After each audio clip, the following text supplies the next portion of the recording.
Perhaps it'd be a good idea to tell you about my journey into ham radio contesting. Basically, I'm a non competitive individual. I never competed in any organized sports. Baseball and football in the neighborhood was about it. Competition actually made me feel quite uncomfortable. The possibility of competing against seasoned ham radio operators was off the table. It just was not going to happen. It was simply a non starter. I talked to my Elmer, Scott, N3FJP, and he more or less convinced me to give it a try. At the time, I had my general ticket. I was barefoot in a townhome. I still am. An end-fed long wire was all I had, so there wasn't any superstation here. And so let's be honest, the idea of competing just didn't seem to ring well. But Scott said, you know, Dean, you could probably pick up your 50 states and a whole bunch of countries and entities along the way. And I went, well, now that piqued my interest. That seemed like a heck of a good idea to me. So let's be honest. Let's go from there. A few contests later, I had my worked all states and my DXCC. And basically, I was competing against myself, which was fine. And if I went into a second contest, I was doing, well, pretty much trying to beat my last score, and that was it. Now I'm an extra. I have a modest station with an amplifier and some dipoles. I'm not a force in the club for competing at all by any stretch of the imagination. I'm kind of in the middle. But contesting has organically grown with me over time.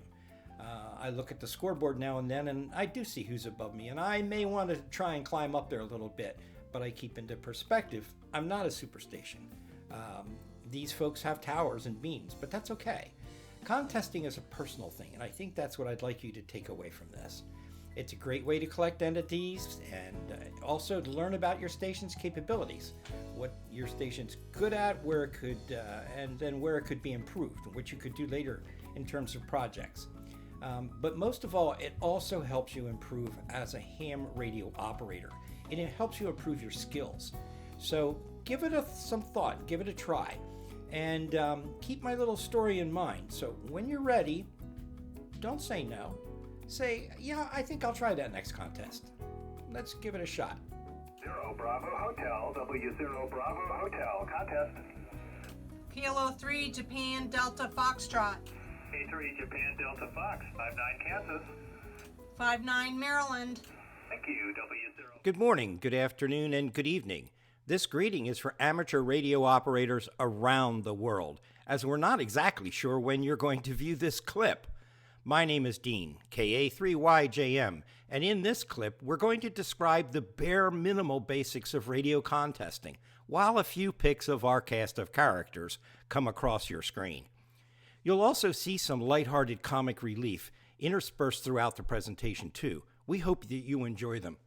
We'll also explain what contesting is, a little bit about some generic contesting rules, and lastly, how we, in the Northeast Maryland Amateur Radio Contesting Society, we refer to ourselves as NEMARC for short, use the N3FJP contesting software suite and Discord as our virtual clubhouse. While we're having fun contesting, and we're doing some live video streaming too.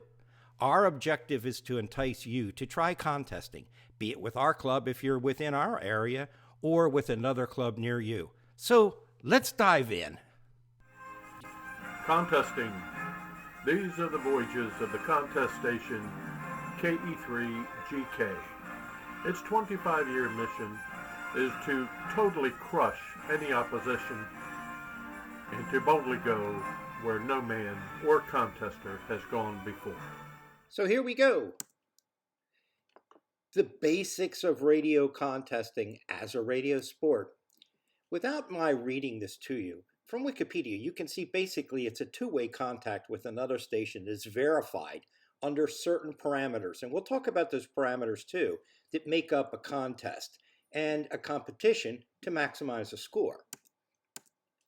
Several common sponsors of contests include these three.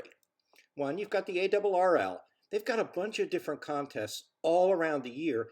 And what makes these contests really special is they're on every band, they cover every mode, and every age group, youngsters up to Elmers who have been practicing amateur radio for years.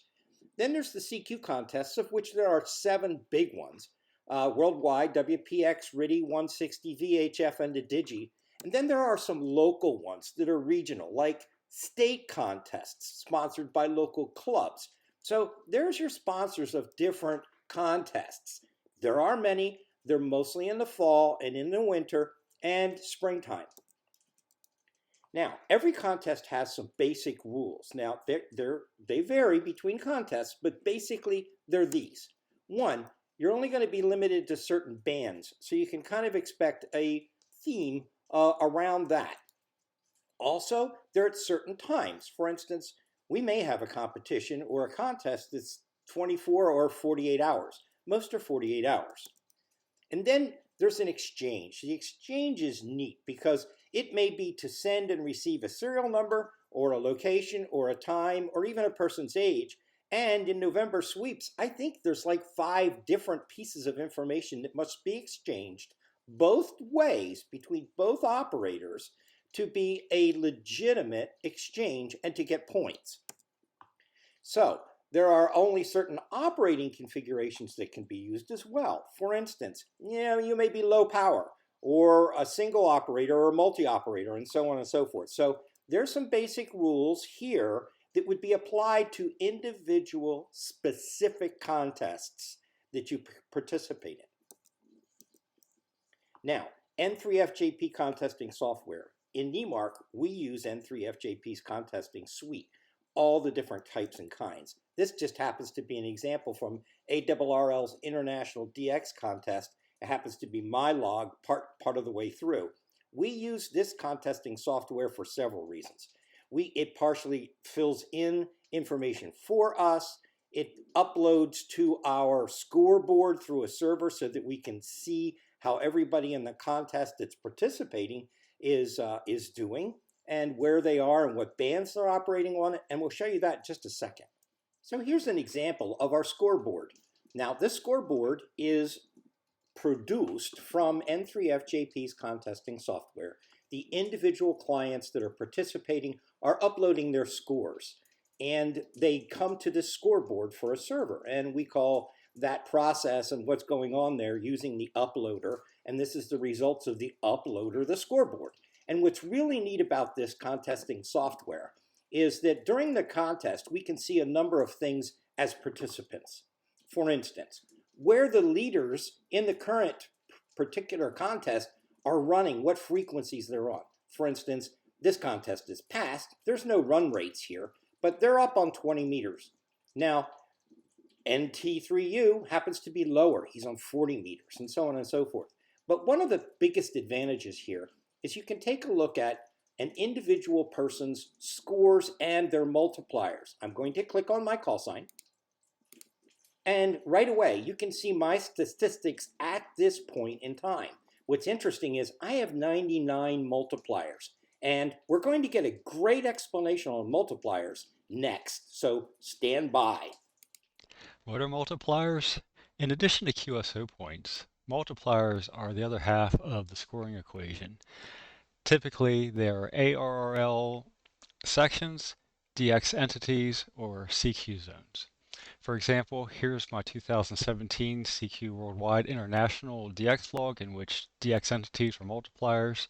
I had 2,838 points multiplied by the 295 multipliers that gives a total score of 837,210. In this case, the multipliers were listed once per band. So these types of scoring rules are great in that they show the strengths and weaknesses of our station, and it gives us incentive to do well on all the bands.